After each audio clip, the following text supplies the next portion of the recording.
Hello বন্ধুরা, একটি নতুন ভিডিও নিয়ে এলাম সন্দীপ টোটো রিপেয়ারিং থেকে। তো বন্ধুরা, ভিডিওটি লাস্ট অবধি দেখবে। ভিডিওটি এই ভালো করে দেখবে। এই যে প্রবলেমটা হচ্ছে, সবাই ভালোভাবে প্রবলেমটা সলভ করতে পারে না।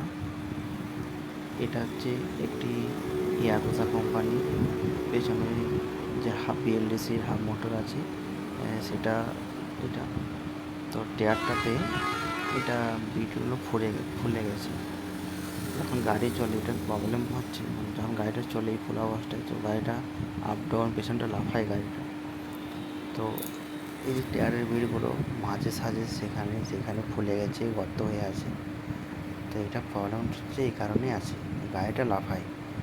তো অনেকেই এটা চট করে ধরতে পারে না, তো শক অবজারের প্রবলেম হিসেব করে শক অবজার চেঞ্জ করে দিই, তাও এই প্রবলেমটা সলভ করতে পারে না। তো বন্ধুরা দেখো, এই টায়ারটার কী অবস্থা হয়েছে। এইরকম যদি প্রবলেম হয় তো এটা সলভ করে দেবে, ঠিক আছে।